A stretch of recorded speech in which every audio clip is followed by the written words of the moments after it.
di mana letak urgensi dan relevansi daripada tes DNA guna kepentingan pembuktian nasab Ba'alwi. Apakah ada keterhubungan secara biologis antara anak tersebut dengan bapak biologisnya? Itulah gunanya. DNA itu harus dibuktikan melalui proses pengadilan. Apakah mungkin perkara ini dibawa ke pengadilan? Nah, itu pertanyaannya, Bang. Itu Mungkin nggak? terkait dengan hal nasab Ba'alwi ini. Bagi yang percaya silakan, yang tidak percaya juga silakan. Ada sekelompok orang yang tidak mempercayai keturunan Nabi di akhir zaman adalah Imam Mahdi, maka dia ikut siapa?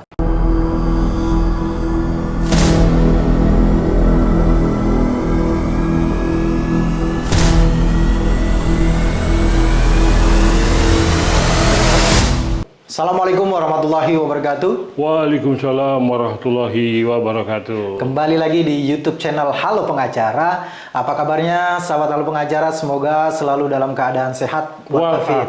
Nah, pada kesempatan ini kembali Halo Pengacara akan memberikan ulasan hukum terhadap berbagai isu yang muncul di masyarakat, tapi diulas melalui kacamata pengacara. Nah, pada kesempatan kali ini sudah hadir Bang Dr. Abdul Khair Ramadan, pakar teori hukum, pakar hukum pidana, yang akan mengulas lebih lanjut terkait dengan video yang sudah kita publikasi sebelumnya. Siapa di balik isu nasab, gitu ya. Ini kelanjutannya. Ini terkait dengan bagaimana tes DNA terkait dengan nasab dalam konteks hukum pembuktian di Indonesia, begitu Pak. Nah, kan ramai di video kita sebelumnya, komentar. Beberapa minggu yang lalu. Ada komentar-komentar terkait dengan, ya cukup silakan kalian tes DNA aja. Komentar netizen. Ya, persoalan selesai.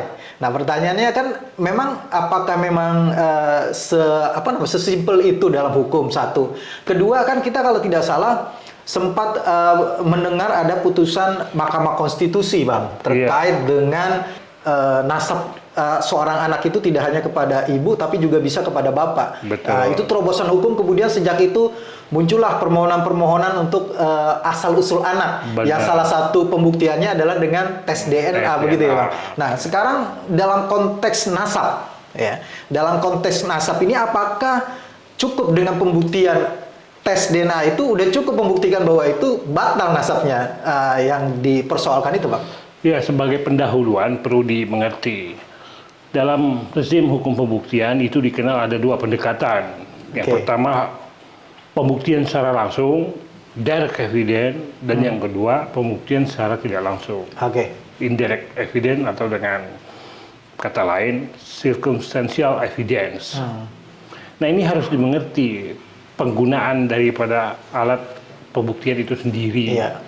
Dalam kaitannya dengan putusan Mahkamah Konstitusi nomor 46 tahun 2010. Nah, masyarakat harus memahami bahwa ketika kita menerapkan pembuktian, dalam hal ini pembuktian dengan pendekatan ilmiah, saintifik, dan kemajuan teknologi, sebagaimana putusan Mahkamah Konstitusi tersebut, dalam hal ini tes DNA, sifat daripada pembuktian melalui tes DNA itu dalam kategori pembuktian tidak langsung.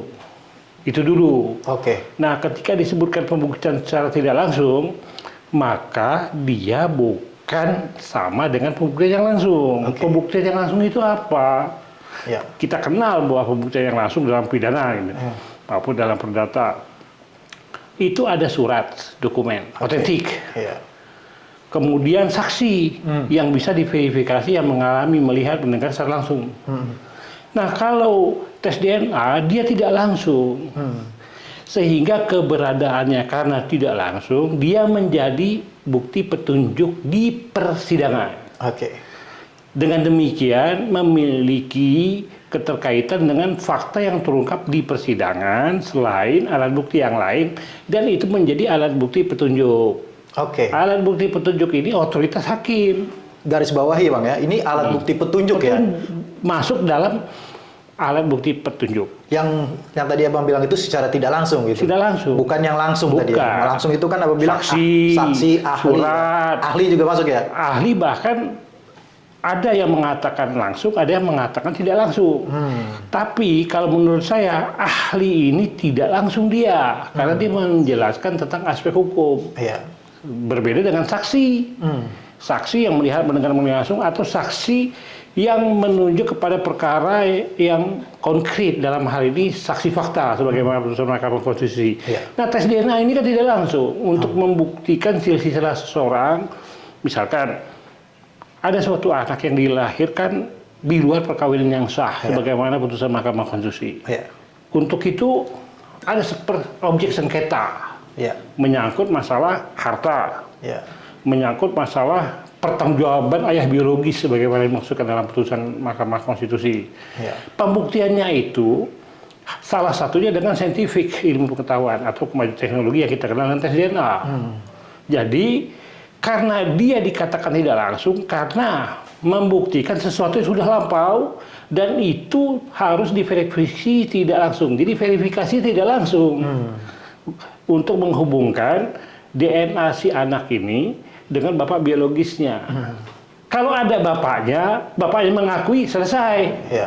Iya benar, itu adalah anak saya dari perkawinan tidak sah. Bapaknya mengakui, selesai permasalahan. Tapi kalau bapaknya sudah meninggal, atau bapaknya hilang, atau dalam satu hal mengingkari, lain hal. Nah, ini kan banyak permasalahan itu. Oleh karena itu, putusan Mahkamah Konstitusi tersebut pada awalnya banyak polemik. Seolah-olah mengatakan ini mengingkari hukum Islam dalam hal masalah nasab, bahwa anak zina tidak memiliki nasab, tidak memiliki hak waris. Tapi Mahkamah Konstitusi dengan penafsiran progresif, dia tidak membuat satu pernyataan demikian, bahwa Mahkamah Konstitusi hanya meminta pertanggungjawaban dari ayah biologisnya. Walaupun dia memang diakui tidak menerima waris, tidak mengandung nasab bapaknya, tapi di sini ditekankan adalah pertanggungjawaban untuk pemenuhan hak-hak anak sebagaimana dimasukkan dalam Undang-Undang Perlindungan Anak. Jadi putusan tersebut mempertegas kedudukan anak yang dilahirkan di luar perkawinan yang sah. Itu terkait dengan Undang-Undang Nomor 1 Tahun 1974 tentang perkawinan yang dimohonkan uji material, dan juga terkait dengan Undang-Undang Perlindungan Anak. Nah, pertanyaan berikutnya, di mana letak urgensi dan relevansi daripada tes DNA guna kepentingan pembuktian nasab Mbak Alwi? Nah, sebelum ke situ dulu Bang, ini pertanyaannya adalah, tadi kan Abang mengatakan, Abang mengatakan posisi tes DNA itu adalah sebagai pembuktian yang secara tidak langsung begitu. Bukankah tes DNA itu bentuknya surat, Bang? Dan itu tidak masuk ke dalam tadi yang langsung alat bukti surat, Bang? Surat itu yang dimasukkan di sini lain halnya dengan visum et repertum. Bentuknya surat, hasil daripada produk penilaian dari tes DNA. Berdasarkan uji laboratorium dan lain halnya, keluarlah itu. Dokumen itu, surat itu. Tapi pembuktiannya dipandang tidak langsung. Beda halnya dengan yang langsung tadi. Pembuktiannya ya? Kalau yang langsung itu pengakuan di perdata. Saksi, misalkan si bapak biologisnya benar-benar mengakui ada, atau ibunya pasangan dari si bapak biologis ini mengakui, selesai permasalahan. Tapi kalau tidak ada pengakuan, tidak ada saksi, maka perlu alat bukti lain. Berdasarkan kemajuan teknologi dan ilmu pengetahuan, dikenalkan tes DNA itu untuk membuktikan apakah ada keterhubungan secara biologis antara anak tersebut dengan bapak biologisnya. Itulah gunanya. Dan catatannya adalah harus dibawa ke persidangan karena ini menyangkut objek perkaranya. Apa objek perkaranya? Pengakuan perwalian anak, atau menyangkut harta warisan dan lain hal sebagainya. Baik Bang, ini kan tadi berarti memang tes DNA ini dalam praktek hukum di Indonesia itu lebih sering digunakan adalah terkait dengan untuk membuktikan asal-usul anak begitu ya, melalui cara entah itu gugatan atau permohonan begitu ya ke pengadilan. Nah kembali Bang, kan tadi Abang mengatakan bahwa putusan Mahkamah Konstitusi itu adalah sifatnya progresif gitu ya. Nah apakah dimungkinkan dengan putusan yang tadi Abang katakan progresif itu bisa kemudian tes DNA untuk kemudian digunakan menguji nasab Ba'alwi. Menguji nasab yang ramai sekarang gitu Bang. Dan apa kembali tadi pertanyaan Abang, apa kemudian urgensinya gitu? Ya, kepentingan dan keterhubungan. Urgensi, relevansi. Dua kata kunci itu. Kalau saya menerapkan sesuatu hal yang tidak pada tempatnya, apakah itu ada relevansi dan apakah itu ada kepentingan? Tentu jawabannya tidak ada. Ini terkait dengan keadilan, menempatkan sesuatu sesuai dengan tempatnya, memperlakukan sesuatu hal yang sama terhadap yang sama, membedakan sesuatu yang beda dengan yang berbeda. Tidak bisa kita membedakan sesuatu hal yang dua berbeda menjadi sama, atau menyamakan dua hal yang berbeda. Itu tidak mungkin. Penempatan tes DNA itu ranahnya bersifat privat. Privat ya. Terkait dengan kepentingan pribadi. Yang diperlukan di sini adalah perlindungan hukum, kepentingan hukum individual. Iya. Nah, kalau bicara nasab Ba'alwi, itu bukan pribadi, itu kepentingan sosial kemasyarakatan. Nah. Beda antara kepentingan hukum yang menunjuk individual belangen dengan kepentingan hukum yang menunjuk sosial belangen. Bahkan ada kepentingan hukum negara sebelangan. Ini harus kita bedakan.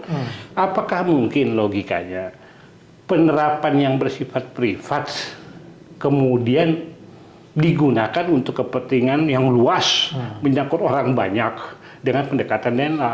Dipertanyakan lagi, apa kemanfaatan tes DNA itu dalam pengujian nasab Ba'alwi yang melibatkan banyak orang di dunia ini? Ketika itu dikatakan tidak ada, itulah benar. Tapi kalau benar harus diterapkan, ini menimbulkan polemik, menimbulkan masalah hukum. Apakah mungkin pengujian itu digunakan sesuai dengan maksud dan tujuan yang berbeda dengan peruntukan dari tes DNA itu? Tidak, nggak mungkin dong. Ketika kita melakukan sesuatu yang tidak pada tempatnya, kita salah. Apalagi itu adanya di pengadilan. Nah, ini pembuktiannya bukan di pengadilan. Ini pembuktian yang dimaksudkan ini pembuktian pernyataan yang disampaikan oleh beberapa pihak untuk membenarkan dalil pernyataannya. Lah, ini juga tidak tempatnya. Tidak tepat. Tes DNA itu harus dibuktikan melalui proses pengadilan. Logikanya sekarang, apakah mungkin perkara ini dibawa ke pengadilan? Nah, itu pertanyaannya, Bang. Itu mungkin nggak? Ya, suatu hal yang tidak mungkin. Karena begini, kalau kita bersengketa dalam hal perdata atau terkait dengan delik di pidana, kan harus ada objek perkaranya. Ada objek perkaranya, ada orang yang dirugikan dalam ranah perdata, ada sifat melawan hukum atau melanggar hukum yang merugikan orang itu, ada keterhubungan. Nah, ini apa masalahnya? Ini kan masalah klaim. Kalau masalah klaim, apakah dapat dibenarkan dibawa ke pengadilan? Pertanyaannya, siapa yang jadi penggugat? Siapa yang jadi tergugat? Apa kepentingan hukumnya? Dan kalaupun, sekali lagi, kalaupun penggugatnya ada, tergugatnya ada, untuk menguji kesehatan bahwa benar atau tidaknya Ba'alwi dikaitkan dengan tes DNA. Pertanyaan signifikannya, apakah pengadilan bisa dapat menerima, memeriksa, memutus perkara itu? Ya, memang asasnya pengadilan tidak boleh menerima dengan alasan hukumnya tidak ada. Tidak boleh menolak. Tidak boleh menolak. Dia menerima. Tapi pertanyaannya, apakah dapat memutuskan perkara ini? Di mana normatif datnya atau perbuatan melanggar hukumnya? 1365 KUH Perdata. Kalau dibawa ke perdata, kalau dibawa pidana, lain gang lagi, lain jalan. Terus apa kausalitasnya? Apa legal standingnya dari penggugat? Siapa orang-orang yang dirugikan? Perbuatan apa yang merugikan dia? Dan siapa yang akan digugat? Dan apa relevansinya dengan penggunaan tes DNA? Kan tidak masuk akal. Tidak akan mungkin pengadilan memutuskan perkara klaim. Wah, ini terputus nasab. Wah, ini tidak terputus nasab. Tidak akan. Inilah yang menjadi kepercayaan di masyarakat yang diserahkan kepada pendapat masing-masing masyarakat untuk menilai percaya atau tidak. Sama juga begini, apakah pernah kita dengar Majelis Ulama Indonesia mengatakan bahwa yang benar itu sholat subuh dengan kunut atau dengan tidak, tanpa kunut. Tidak ada kan? Tidak ada. Diserahkan kepada masyarakat. Diserahkan kepada masyarakat karena ini menyangkut kepercayaan, keyakinan. Berarti ini juga harusnya seperti itu. Percaya atau tidak percaya dengan nasab balu itu harus diserahkan kepada masyarakat. Apakah ada fatwa dari MUI yang membenarkan salah satunya, yang menegasikan salah satunya? Kan tidak. Tidak ada. Terkait misalkan tahlil. Tahlil harus atau mengatakan tahlil haram, kan tidak ada. Nah, apakah hal ini kalau kita analogikan dengan tes DNA terkait dengan kegaduhan ini, yang sejatinya tes DNA itu dibawa ke pengadilan, kemudian dibuktikan melalui proses non pengadilan, ini kan nggak mungkin, nggak mungkin dong, nggak mungkin seorang kepala sekolah yang menerbitkan ijazah, tiba-tiba dia menerbitkan ijazah secara sendiri tanpa ada proses belajar mengajar, tanpa ada siswanya dia mengeluarkan ijazah itu, kan tidak mungkin juga. Itu harus melalui proses. Orang itu sekolah, orang itu kuliah, dapatlah predikat, dia penyandang gelar magister karena telah menyelesaikan penelitian tesis. Nah sekarang, kalau misalkan orang itu tidak pernah kuliah S2, tiba-tiba hasil penulisannya dikatakan tesis, kan tidak juga. Abang bilang kan kemarin bukan tesis gitu ya? Bukan. Nah, inilah yang kita sebut adanya penyesatan hukum. Ada sesat fakta, ada sesat alibi, ada sesat berpikir. Artinya kembali bahwa pembuktian terkait dengan tes DNA itu memang kaitannya dengan harus dibawa di kerana hukum gitu supaya bisa dianggap sebagai sesuatu yang sah begitu ya Bang. Tapi Abang kembali tadi mengatakan bahwa nggak ada urgensinya untuk membawa persoalan ini ke bawah pengadilan, nggak ada. Karena terkait dengan nasab itu kembali lagi kepada kepercayaan kan? Dia percaya nggak percaya silakan gitu ya? Ya istilahnya begini, diserahkan ke masyarakat untuk menilai. Menilai. Kan itu menyangkut keyakinan, kepercayaan yang dilindungi oleh undang-undang.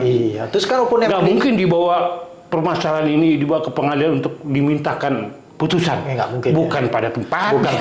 Karena secara hukum negara, secara hukum tidak mengambil alih atau tidak memiliki otoritas dalam hal persoalan ini. Tidak ada. Tidak ada ya. Tidak ada. Jadi gimana Bang terkait dengan polemik tes DNA untuk nasab ini seharusnya seperti apa? Ya kalau saya pribadi kembali ke tadi, tidak perlu diperluas. Sekedar untuk pengayaan seperti kita ini menjelaskan apa sih relevansi, urgensi tes DNA perlu. Dan itu bagaimana dengan kaitannya dengan hukum pembuktian dan putusan Mahkamah Konstitusi, penempatannya bagaimana. Tapi kalau kita mau menjustifikasi bahwa Suriatul Rasul tidak ada, semakin hari digembar-gemborkan secara berjenjang, bertahap, sistematis, makin lama makin meninggi. Saya tidak mempermasalahkan hal demikian, itu hak dia. Tapi masalahnya ini akan memancing kegaduhan baru yang semakin masif dan ofensif. Tidak bagus bagi pendidikan kita. Itu diserahkan saja kepada masyarakat. Sebagaimana kita dulu sebelum mengenal tes DNA diserahkan kepada masyarakat. Anda mau tahlil, Anda mau kunut, terserah masing-masing. Tidak boleh menyalahkan salah satunya. Begitupun terkait dengan hal nasab balu ini. Bagi yang percaya silakan, yang tidak percaya juga silakan. Sama-sama memiliki pandangan dan tentu penilaian. Penilaian kita ini, pandangan kita ini tidak sama. Tetapi yang paling penting adalah argumentasi logika berpikir sesuai dengan yang digariskan oleh hukum positif. Ketika kita mengingkari keberlakuan hukum positif, kita mengambil cara yang berbeda dari hukum positif, memaksakan diri dengan tes DNA, itu adalah kesesatan berpikir. Untuk tidak saya mengatakan kesesatan akal pikiran. Ini kesesatan berpikir. Ini kesesatan berpikir begitu ya. Baik, sudahi. Kemudian ya udah kita serahkan aja kepada masyarakat. Anda percaya, serah. Anda tidak percaya, terserah. Sama seperti yang Bang tadi contohkan, mau kunut silakan, tidak mau kunut silakan. Yang salah yang tidak sholat subuh. Baik. Kita memperuncing sesuatu hal yang sudah demikian terbina. Kalau makin hari makin nambah, tiap minggu podcast orangnya itu juga, tamunya berbeda, peningkatannya makin lama makin tajam, makin meluas. Ujungnya apa? Kan kita pertanyakan itu ujungnya apa? Iya. Dan apa kepentingan saudara? Motivasinya. Motivasi saudara yang melatar belakangi melakukan hal ini. Iya. Anda bukan peneliti. Saya tahu banyak dari amatan saya berbagai podcast itu. Anda tidak memahami masalah. Anda dengan yang dihadirkan menjelaskan sesuatu yang tidak jelas dan kemudian pada akhirnya menimbulkan ketidakjelasan sesuatu hal yang tidak perlu dijelaskan lebih lanjut, akhirnya menjelaskan sesuatu tanpa ada kejelasan. Iya. Kan susah. Endingnya adalah kegaduhan. Kegaduhan. Iya. Kalau pendidikan nggak begitu. Ada bangunan, ada kerangka berpikir, ada alur pikir, pola pikir. Jangan ada penyesatan lah. Baik Bang Khoir, makasih atas penjelasannya nih ya. Tapi ada penting. Ada satu lagi. Ada yang penting. Apa dong? Nah, ini masalah keyakinan tadi, Apa? kepercayaan. Baik. Boleh dong? Silahkan. Ya pemirsa ya. Nah, saya tidak melakukan pembelaan secara subjektif. Tapi saya menganut keyakinan saya dari berbagai referensi, dari berbagai studi pustaka yang sudah baca dari semenjak saya bisa baca sampai sekarang, saya terus menggali. Apalagi kalau kita kaitkan nih geopolitik Timur Tengah, ya sampai akhir zaman. Apa itu di akhir zaman? Akhir zaman itu hanya ada dua kekuatan. Pertama dengan perang Rum, perang dengan Persia, terakhir dua kekuatan. Dajjal dan pengikutnya, dan Imam Mahdi bersama umat Islam. Imam Mahdi adalah tidak lain tidak bukan sosok Zuriatul Rasul. Namanya seperti namaku, kata Rasulullah, nama bapaknya seperti nama bapakku. Dan dia adalah Zuriatul Rasul, Muhammad bin Abdullah. Pada saat itu, populasi manusia menipis. Bahkan diperkirakan dari berbagai hasil pendapat para pakar ya, perkiraan itu sekitar 500 juta penduduk pada saat menghadapi perang melawan Dajjal. Banyak manusia yang meninggal karena perang dunia sebelumnya, perang dengan Rum, perang dengan Persia, kelaparan, penyakit. Pertanyaannya adalah, digitalisasi, informasi, teknologi hilang. Kita dihadapkan pada dua pilihan, ikut Dajjal atau ikut Imam Mahdi. Kalau pada saat itu ada sekelompok orang yang tidak mempercayai keturunan Nabi di akhir zaman adalah Imam Mahdi, maka dia ikut siapa? Tidak ada bainahuma, tengah-tengah atau alternatif. Berarti kalau dia tidak mempercayai itu keturunan Nabi, maka dia tidak menjadi pengikut Imam Mahdi. Walaupun dia tidak menjadi pengikut Dajjal, maka dia adalah sama dengan pengikut Dajjal karena perintahnya adalah wajib memberikan baiat kepada pengikut Imam Mahdi. Itu masalahnya. Jangan kita berpikir sekarang. Kalau misalkan tahun besok, besok Imam Mahdi turun di baiat di depan Ka'bah di Mu'tazam, pada saat itu musim haji. Orang tidak percaya. Orang Imam Mahdi ini tidak ada catatannya malah. Dia sendiri tidak tahu bahwa dirinya Imam Mahdi, tapi ada 313 orang membaiat dia, mengetahui dia adalah Rasul. Nah, bagaimana itu kalau orang tidak percaya terhadap keturunan Rasul, dalam hal ini Imam Mahdi? Nah, sekarang orang mempermasalahkan keturunan daripada Nabi Muhammad yang tidak ada anggapan bahwa dia bukan adalah keturunan karena diragukan sosok Ubaidillah itu hak dia. Tapi saya perlu menyampaikan ini untuk menjadi bahan pemikiran, bukan saja bagi yang mempercayai, tapi juga bagi yang tidak mempercayai. Karena ini menunjuk kepada kondisi akhir zaman yang udah ada tanda-tandanya nih. Apa yang terjadi di Palestina, apa yang terjadi di Timur Tengah. Dan itu bukan hanya kita yang mempelajari. CIA, Mossad, KGB, para ahli pakar dunia dari zaman dulu sampai sekarang mempercayai adanya Al-Mahamah Al-Mahfuro yang sebelumnya Armageddon dan sosok Imam Mahdi dan Dajjal itu sendiri. Dia tahu persis. Jadi ini singkat kata ada permainan aktor intelektual, intelijen, aktor intelektual yang mengambil manfaat di keruhnya suasana. Dan bahkan bisa jadi polemik ini tanpa disadari diciptakan oleh mereka. Baik Bang, nanti kita bahas ini di panjang itu. Sesi yang kedua. Panjang, ada sesi kedua nanti ya. Panjang ini nggak main-main kalau kita bicara ini dibedakan Yahudi, Zionis, Israel. Tapi Zionis Israel dari semenjak zaman dulu sampai sekarang dialah yang menyusun agenda perpecahan umat. Ya. Bukan hanya di Indonesia, tapi global. Oke Bang, ditahan dulu Bang. Ini ada seksinya lagi nih tersendiri. Ini kita tutup dulu terkait dengan TCNA, nanti kita sambung ya ini ya. Ya baik, makasih sahabat Halo Pengacara yang sudah menyaksikan video ini sampai dengan selesai. Jangan lupa dukung terus Halo Pengacara, subscribe YouTube channel Halo Pengacara dan nyalakan loncengnya supaya terus mendapatkan notifikasi video-video terbaru dari Halo Pengacara. Assalamualaikum warahmatullahi wabarakatuh.